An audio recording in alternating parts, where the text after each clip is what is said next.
Hey everybody, welcome back to Twin Talks Ballet. My name is Kirsten and I'm a mindset coach for ballet dancers.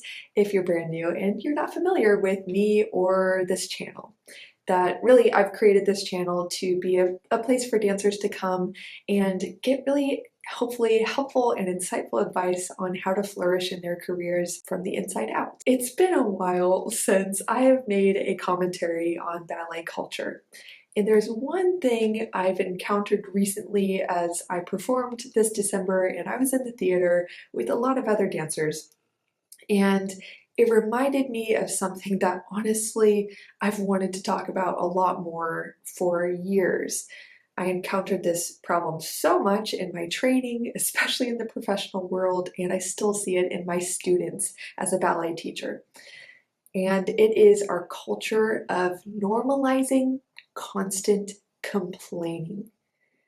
So in this video, I'm going to call that out a little bit and call us higher so that hopefully we can all be a part of the solution in creating a more positive, healthy culture for dancers in which things like a lot of judgment towards ourselves and our bodies, self-criticism, self-deprecation, all these things are no longer systemically perpetuated, and each one of us can make more empowering decisions every time we walk into the studio to stop this from happening, so that hopefully we can promote healthy sense of self, healthy self-esteem, healthy relationships that are formed off of wholesome subjects and interests and not just common complaints. Let's dive in. And first, I want to mention briefly that this video is kindly sponsored by okballet.com, which sells Zerli tights.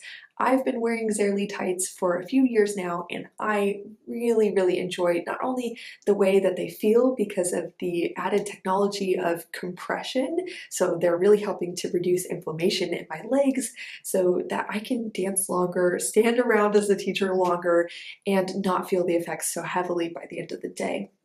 I also love the way that they look. They come in multiple colors. I love the black tights, and I've never loved black tights before. And in addition to having great performance tights with either no back seam or back seam, whichever shade of pink you want, they also have recovery tights that they're called the Z3 model.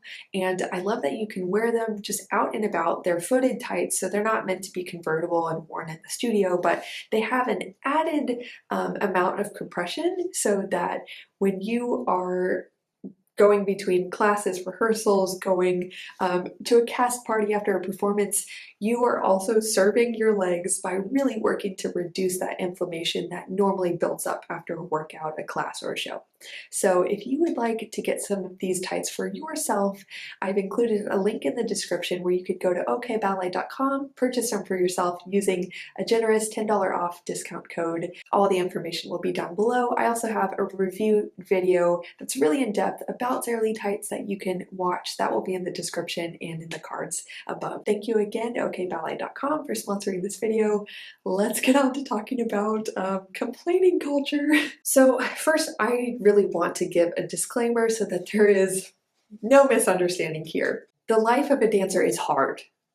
I know, I've lived it. And I've seen people go through things that are worse than what I've gone through, you know, being really injured, being mistreated by teachers, not having the best dynamic with some peers, you know, that happened when I was younger. I've seen it all and I've experienced a lot of it. There are some legitimate struggles that we all go through. It is perfectly valid to air some complaints about that, get some things off your chest. So that's not really what I'm addressing in this video. I'm not advocating that we just need to suck it up and like pretend nothing's wrong, because ballet culture and the lifestyle of dancers, it has a long way to go before it's healthy, you know, for the majority of us. What I'm really talking about is that even if you have a valid complaint, and I'm gonna just address in this video what my definition of like an understandable valid complaint is and like something that's just unnecessary. I'm gonna distinguish that from my perspective. Yours might be different, that's fine. But really what I want to talk about is if you have a valid complaint, I want to share with you what I think is a much healthier way of dealing with that instead of just airing out and spewing complaints to a whole room.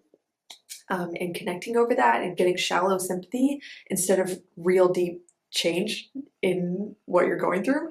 I'm going to talk about that, and I'm also going to address like, hey guys, here are some things that we say all the time that we really don't need to be saying. We really don't need to be dealing with our negative emotions like that. And then here are just some things that we just need to cut out, and here's why. I'm going to talk about the effects of complaining culture, and I'll be clear about what I'm really seeing that I have a problem with. So that's my disclaimer. So what I'm really seeing is that in schools and companies, most any environment I've seen, with a few exceptions, because I've just been to a few, usually like small local studios where they have a very healthy culture. I happen to teach at one with a very healthy culture, and I'm so proud of it. But for the most part, what I see is it is so normal for dancers to walk into the studio complaining about little things about their day, complaining about like, oh, my hair sucks. Oh, I am having a fat day. Oh, these shoes are so ugly. Oh, I hate this leotard. Shallow complaints that they just, share out in the open. And what is so normal is for someone to just air some shallow complaint, and then they do it to connect in a shallow way with another dancer. So the other dancer then has that triggered response of, oh, I know that happens to me all the time. Oh, I know, me too. And even if it's not true for you, a lot of us are tempted to be like, oh, I know, me too, right? And we kind of just perpetuate this social dynamic where if you don't start to complain about little nonsense things too, or if you don't complain about your body or your day or your dancing, if you don't self-deprecate, then you don't really fit in. You are not really invited into conversations with other dancers. So it's kind of like this unspoken thing where if you are different in that you choose to not complain, if you choose to be positive, you might be seen as different. You might not fit in. You might not have people that are popular like coming to connect with you and talk with you because they only know how to complain about things, and they only create conversations in which there's a commonality around what we're complaining about instead of maybe ideas, instead of anything that is wholesome or positive, like maybe what you want to achieve in your career, what you're working on personally. It could be what books you're reading outside of ballet. It could be anything. But many of us choose to complain. And this is something that I find really disheartening. When I was in a professional company, if one dancer seemed to want a little bit of a confidence boost, instead of kind of diving deep into themselves, they would complain about like, oh, I'm having a fat day, in order for another dancer to validate them. Like, oh, no, you're not, you're so skinny, I'm fat. This does not solve any problems. Maybe the person who first said, oh, I'm so fat, I'm having a fat day, they're actually really struggling with body image issues, but they're not doing anything about it. They're not really talking to someone, a therapist, a family member, a really supportive friend, someone like me, a mindset coach. Like, they're not actually seeking resolution. They're just seeking to hopefully look better and get validation from other people in order to fill this deeper hole that they feel inside of themselves. I also noticed that whenever dancers get into the theater, for some reason, it seems like the safe environment of the dressing room, like the fact that the doors are closed and you're in a different part of the theater than the staff or whatever, that it's kind of like the safe environment where you can say whatever you want, complain about anything you want, and get everyone all riled up and laughing and talking about like, oh yeah, doesn't this teacher suck? Like, oh, I hate this so much. Oh, I hate long days at the theater. And it seems harmless until you realize like how toxic that is. That maybe there's someone in there who's actually having a really hard time, and they don't want to hear you complain about that stuff. They don't want to hear your shallow complaints about like, oh, my feet suck, because maybe they're really insecure about their bodies or their technique, and they hear someone who they actually think has better technique or better feet or a slimmer body. They see that dancer complaining about themselves, and then they think, should I look at myself more critically? I don't feel like I'm as good as them in this area, so they must be looking at me and judging me. They must see more flaws than I see in myself. Maybe I should look for more flaws. That is what this kind of complaining culture promotes. And that's why I think we need to take this seriously. There are times where a teacher or a director acts in a very inappropriate way, or they lash out at a dancer. Like, that happens. Or maybe there's like a ridiculous scheduling shift where the company manager like doesn't really consider that the dancers have outside work. There are legitimate things to complain about. And I would say that sometimes it is okay to express frustration, but consider, does your complaining have a point? Like, by expressing a frustration, are you airing that to work with other dancers to find a solution? Are you planning on eventually letting your complaint turn into action? Or are you just trying to complain? Because incessant chronic complaining, I believe, just creates a victim mentality in people. You know, if you're just only going to complain about what you don't like and not doing it and do anything about it, you are disempowering yourself. And that's a choice that you can make or not make. And you know what? Someone's going to comment like, how ironic, you're complaining about complaining culture. I am pointing it out. You could say I'm complaining about it, but I'm only making this video to then point out something and provide direction for change. And this is really meaningful. Here's what I think we need to be doing about it. And here's how each one of you can start acting independently to first create change in yourself. That might change your friend's mind. That might change your peer group's minds. You might even eventually shift the culture of your organization. Maybe you'll become a teacher, and maybe by the example you set of being positive and encouraging your students to be positive and constructive and kind to each other in their conversations, maybe you can create generational change. Maybe then we can create an entire culture shift in the ballet industry. Now, do I really believe that if no one takes action, this is going to happen? No, that would be a pipe dream. But I do believe this change is possible.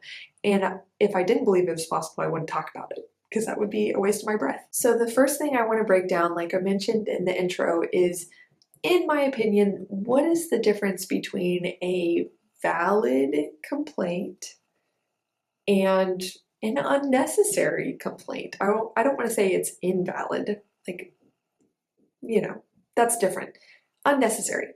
You are perfectly entitled to feel what you want to feel. I'm not advocating for like putting a mask on of positivity and like pretending you're not bothered by something. But sometimes it's unnecessary to express that frustration publicly. Maybe you either need to resolve it in yourself because it's not necessary to project on anyone else, or you talk to like one good friend about it, or two friends about it, or your mom, or your dad, you know, like something like that, instead of just spewing that negativity out in public for like all of your peers to hear. So in my opinion, like, even though this definition is like pretty loose, it's all very subjective. That's why I'm saying this is my opinion. A valid complaint, or a valid reason to complain, is when you can expose a problem that you've identified or you're currently experiencing, and by exposing it to other people around you, you can collaborate on a solution, you can get help, you can get ideas, you can get validation, like, yeah, that actually is wrong, you're not crazy. Like, sometimes validation is necessary, because also if we're experiencing an actual problem, an injustice, a real struggle, and if we don't feel valid in feeling that way, like, we might go inward and think like, maybe I'm just the problem. So sometimes it's valid to complain about something, like the director, like he like pulled me aside and like told me that I'm not going to be in the show if I don't lose 5 pounds or something like that. And by the way, that's happens. It's rare though. So like, if you're an aspiring dancer, don't freak out. That's just an example. Like, if something like that happened to you, or they say something to you that like really insults your character, your intelligence, like, it's just unnecessarily degrading. yeah, you're entitled to complain about that and like get some validation, like that's wrong. And then maybe your friend will point out, like, hey, you can talk to the company manager about that. You can talk to the school director, one of the administrators, like, you can talk to somebody about that. An example from when I was in college, the grading system for our ballet classes was like really subjective, and that was really frustrating for a lot of students because these subjective measurements of our talent as dancers would then affect someone's college GPA, and maybe it would affect their how hireable they were in another field after their degree is over. And so like by complaining, like, okay, this professor gave me a B minus and like no explanation for that, and they didn't correct me the whole semester, like complain about that. And then someone else could say, like, that's weird, I got an A and it just makes no sense because my attendance wasn't even perfect. And then the other dancer could be like, oh, that's a problem. I'm not the only one who's like dealing with this, or maybe I am the only one. I need to go talk to the school administrator or something. Valid. Now, here's my example of, or definition of, an unnecessary complaint. In my opinion, a complaint is unnecessary if the problem, or maybe it's just not, it's a non-problem. A lot of people complain about non-problems. Maybe you're experiencing a problem, like your shoes are really soft today. There are times when like complaining isn't going to do anything to help your problem. And in fact, it's just airing out your negative emotion. Whereas you don't really need to put that frustration on anyone else. You're entitled to feel it. Like, sure, it's really frustrating to have shoes that are constantly failing you. And like, sure, you can tell your friend Betsy, you know, who's next to you, like, gosh, I'm just getting so frustrated about this. Sometimes it's nice to be heard, but like, do you need to air that out to a whole room, deal with it in the class, like just get through it and then go home and put some jet glue in it? Maybe you walk into the studio and you're like, ugh, I'm so tired. Instead of maybe, you know, just collecting yourself and being like, I made choices last night to like stay up really late because I wasn't very good with time management yesterday, and that was a choice I made to stay up late or watch Netflix or whatever. And now I'm paying for that. But you know, I'm just going to swallow it and I'm not going to complain in front of all my peers. Nothing gets me more than when dancers, they just want to make sure that everyone knows that they're having a bad day. I'm like, we get it. Thank you. Like, you don't need to drag everyone else down into having a bad day. Like, talk to your friend about it, but like, we don't all need to hear. You don't need to wear that on your face like the whole day. Maybe you just need some support. So get some support instead of like bringing down your whole class. So here's what I suggest we all do. Pause before you're about to complain. Just build up that mental habit of pausing and asking yourself, is this necessary to share?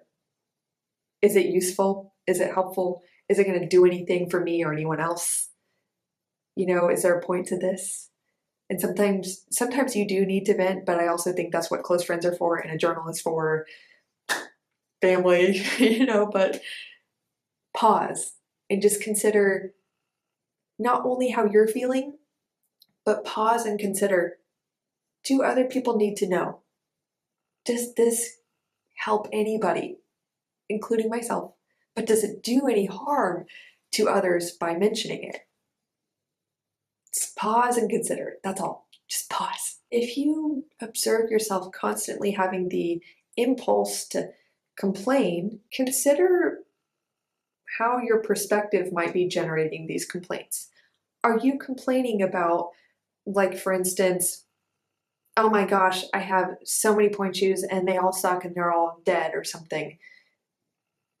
Valid. It's frustrating to have point shoes that don't help you do your best dancing, but like, pause and maybe breathe through that frustration and consider, what kind of privileged position do I have to have in life to have a bag full of 6 pairs of point shoes?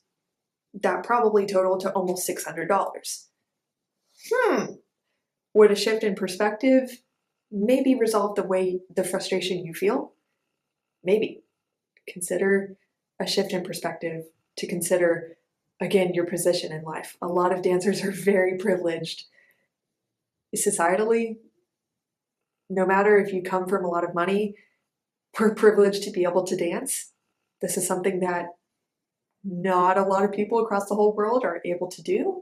We're able to do it. When's the last time you were grateful for all those heavy bags you have to lug back and forth to the theater? I've been tempted to complain before about like, oh man, I hate, carrying this huge bag of like dance stuff and then all my theater stuff, my makeup and whatever, and then my changing clothes. But then when I just stop and like consider the complaint I'm about to make, I'm like, perspective. Who's lucky enough to have bags that have hundreds and hundreds of dollars of valuable items in them on your shoulders? I especially want you guys to just really pause and consider, if you're about to make a complaint about your dancing in a way that is self-deprecating, or you're about to make a complaint about your body especially, is that going to hurt somebody else? Like, these are the kind of complaints that should be major red flags. Like, if you're struggling with self-esteem, talk to somebody. Get support. Talk to me. You can talk to a therapist. You can talk to a counselor. You can talk to family. You could talk to friends. Now, sometimes family and friends, like, they don't always know how to handle your pain with empathy and like with an appropriate response. And so if you're then hurt when you're being vulnerable, that might cause you to further isolate yourself. And so that's just something to consider. That's why I think getting outside objective support from a professional is really helpful. I know, I've been there. I used to put a lot of stress on my family to fulfill my emotional needs, and I'm really glad that I saw someone about it. It's really important to consider and ask yourself the question, is what I'm about to complain about, is it a problem for everybody? In other words, is this problem universal? If, for instance, you're about to complain about like, oh, this is my third time having to run Merlotons today, and like, oh, this absolutely sucks. Yes. You may be tired. You may be frustrated that you're being asked to run a piece more times than your body can handle. That's a legitimate frustration. But if you're expressing that publicly in a way that's not very considerate, that maybe your peers don't see that as a problem. They would love to have your problem. They didn't get cast very well. Maybe they're an understudy and they don't even get to perform. And you're complaining about like, oh, I have this opportunity. Is that really considerate of the people around you? Instead, what could you do to ease your fatigue, to just get through the rest of the day and then care for yourself afterwards? Unwind in a healthy way. Breathe through it, something.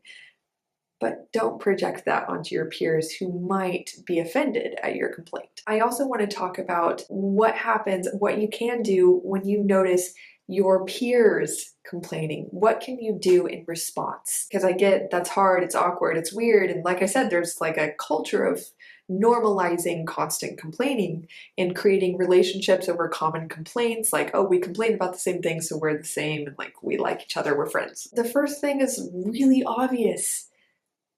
Just don't really respond. Either just give them like a, like just give a little physical reaction, or just don't respond. If it's not being directed right at you, just don't participate. Don't validate the unnecessary complaint. If it is necessary, show them the real solution by talking to them afterwards and saying like, hey, I'm really sorry you're dealing with that.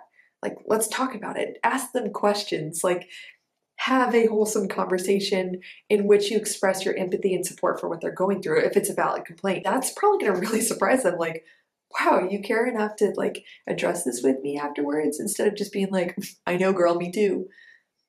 That goes a really long way. But you would be really surprised what happens when you simply don't participate.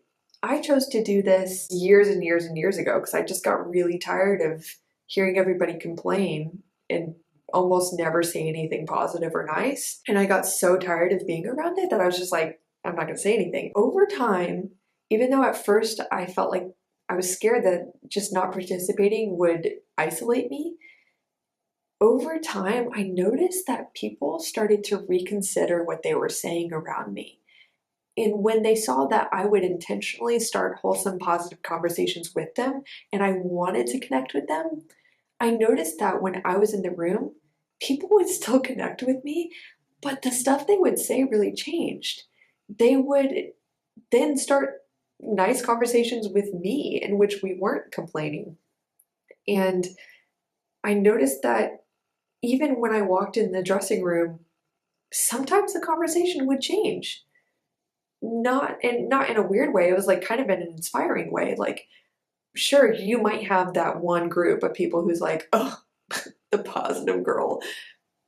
Who cares? Do you want to be friends with them? I don't. But I'm not going to feed what they're feeding. But on the other hand, I think you'll be really surprised, like who rallies around you and who starts to change, who starts to follow your example. Now, I also want to address something that I've really encountered before. Like, what if there's a dancer around you who's constantly complaining about their body? They're constantly complaining about their dancing. They say they suck. Like, they are judging themselves so publicly that it's really toxic, and it kind of makes the people around them look at themselves in a more judgmental way. Like, what if you see that? How do you respond in the moment? First, no matter what, do not validate them. Don't feed the shallow, unhealthy complaint. Don't feed the monster, because a lot of dancers, I noticed, they are just trying to get like validation for the deeper problem they're experiencing. And if you validate them, you're going to further validate their solution that's not really a solution. Instead, cut the cord. Don't feed that unhealthy behavior. Talk to them, like pull them aside and say like, hey, I notice you're complaining about your body a lot. And I'm a little bit concerned. Are you okay? Because what I see is not a dancer who is deserving of any of those remarks. And I want to make sure you're all right. And ask them, have a good conversation. And then also say like, hey, I want to ask you if you could refrain from complaining so much about that, because sometimes I really struggle with body image and it's triggering to me. And it's hard for me to hear sometimes. And it makes me wonder if you're looking at me that way. And chances are no one has told them that before.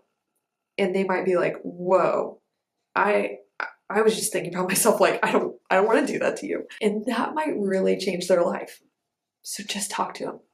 But first, do not give them the shallow validation they're looking for. And also I want to just share that when I have personally done this with several peers before, what ended up happening is they would show some change, but they would get around their old friends where they have relationships that are, again, based off of common complaints.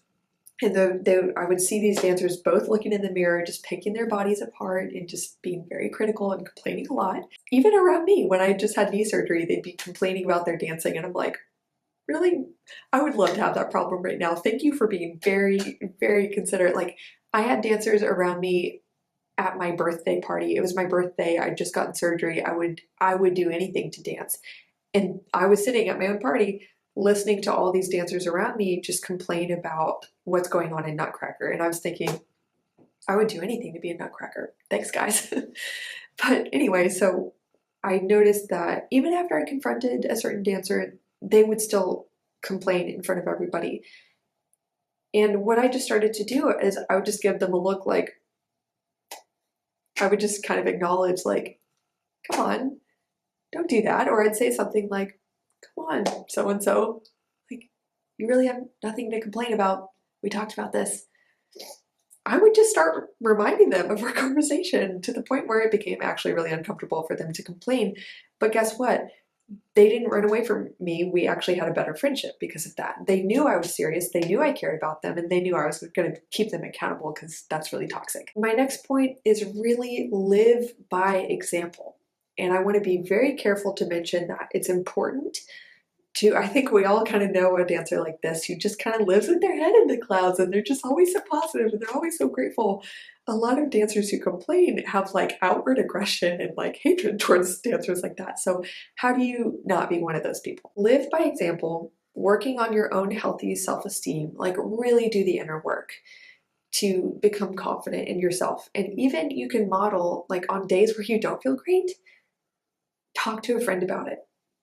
Don't let people catch you complaining about your body. Like, hold up that example of like, here's what it looks like to, like, as best you can. Like, you know, none of us are Jesus. we're all imperfect. But uphold that example of, you know, if you have something bad to say about yourself or someone else, keep it in. The other point to this is make sure to really be compassionate, genuine, and empathetic with your peers. Set the tone in your relationships with your peers where you make sure that they know they can talk to you and you're being authentic, you're being real. Open up to them when you're struggling. You know, don't put on this facade where you're just positive all the time. That usually does more harm than good. But like I said, set that positive example of having a healthy sense of self-talk. At the very least, if you're not feeling good in your self-esteem, show healthy self-talk and kind of create that openness in your relationships with your peers where they know that if they're actually having a hard day, they can come talk to you. They don't have to complain publicly to feel better. The other thing is, I highly recommend making a habit out of watching one of your peers do something nice and telling them about it. Start establishing those positive affirmations with your peers. Point out the good that you see in them, because maybe they're so used to being negative they can't see it in themselves anymore. That can be really life-changing and build awesome relationships. And it feels good too, you know, to serve somebody else. And you might notice that even though this isn't the original objective, they start to compliment you too. Make sure that you're sharing things you're grateful for, you're thinking about, you're curious about. Like, have conversation based off of what you're proud of, what you feel good about, what you're looking forward to. Challenge yourself to start conversations about that. And you can really be surprised about how that changes someone's day. Again, I'll just leave you with the simple statement: respect yourself in front of other people, and respect other people in the way that you talk to them. That will go a long way in pointing out that complaining in shallow ways is showing a lack of self-respect, especially if they're complaining about, again, their body or their dancing. So I'll just finish up by giving you guys a little vision casting of like what is possible when you choose to be a part of breaking this cycle and breaking this cultural norm. Your friendships will deepen, and you'll notice that you start attracting the kinds of friendships where you guys bond over really beautiful, wholesome things, and you're growing together in life instead of just spiraling downward and having to find things to complain about to have a good conversation. You also might notice that your self-respect and your self-esteem increases, which makes your dancing better. And you start to become more resilient to complaints around you because you see that, you know, you can have compassion on people who are clearly looking at the world in such a way where they feel compelled to say that, and you've found a different option. You don't have to look at the world that way. You also might feel an invigorated sense of purpose in the studio to be an ambassador for positive change instead of just going there to be better at your dancing. It's so nice to kind of have other goals to pour into when you're in the studio, and another purpose for being there besides just being great at dancing. You may even notice that chronic Debbie Downers stop complaining so much. Like, you may just be a really good, healthy dose of inspiration for them. Here is what I think is the most significant thing. You might create subconscious shifts in other dancers around you where you, just by being you and not complaining and being a positive example and having healthy self-esteem and healthy self-talk and a good dose of self-respect, they'll look at you and their paradigm of like, oh, to be a dancer is to complain and hate yourself. That paradigm will be shifted. It'll be questioned. You'll create a crack in it where they're like, maybe that's not true. You know, like they might look at you and be like, how is that possible? I'm like, wow, that's like some really good emotional intelligence and healthy self-respect. Like, wow, I didn't think that was possible for high-level dancers. Like, that's crazy. They might first notice subconsciously and be like, what? And then it will become conscious, and like maybe they'll just start to change their behavior because they'll realize that's really not serving me anymore. So I know this has been a long video. To me, it's been an extremely meaningful one. Please share this with your peers. Please help me spread this word to other dancers. I believe it's really, really, really, really, really important. And I hope that you do too. I hope that you see how important it is. And I hope that you'll be a part in joining me in starting with first changing yourself and then sticking with that long enough to see the ripple effect you can create in your environment and maybe even eventually, hopefully, prayerfully, in ballet culture. So thank you guys so much for watching. I really appreciate you, and I will see you next time. Bye.